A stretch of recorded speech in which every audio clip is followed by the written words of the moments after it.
హిమాలయాల మంచుతో కప్పబడిన పవిత్ర పర్వతాల మధ్యలో ఒక మహర్షి జీవించేవాడు. అతని పేరు శిలాదు మహర్షి. అతను పరమశివుడి గొప్ప భక్తుడు, కాని అతని హృదయంలో ఒక కోరిక ఉండేది. ఓ పరమశివ, నేను మీ భక్తుడిని స్వామి. నాకు ఒక కుమారుడు కావాలి స్వామి. అతను మీకు సేవ చేసే మహాభక్తుడు కావాలి. శిలాదు మహర్షి భక్తిని చూసి పరమశివుడు ప్రత్యక్షమయ్యాడు.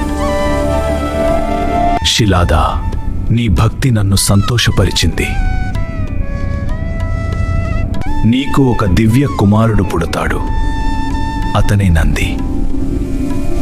కాలం గడిచింది. శివుని ఆశీర్వాదంతో నంది జన్మించాడు.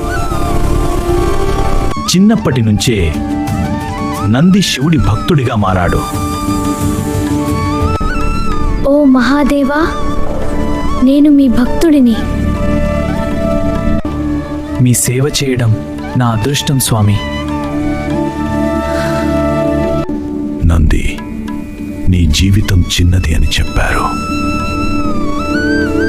నాకు భయం లేదు నాన్నగారు.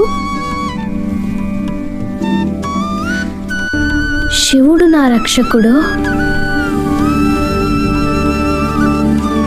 ఓ మహాదేవా, నాకు మీ సేవ చేసేసే అవకాశం ఇవ్వండి.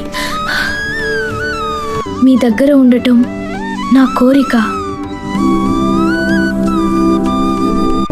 నంది, నీ భక్తి నన్ను ఎంతో సంతోషపరిచిందిగా. ఇప్పటి నుండి నువ్వు నా వాహనం.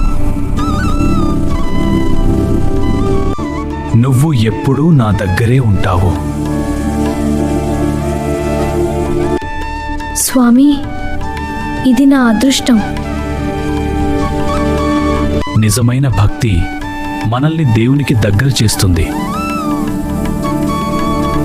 ఇలాంటి కథల కోసం ఐ కథలు ఛానల్ని లైక్, షేర్, సబ్స్క్రైబ్ చేయండి.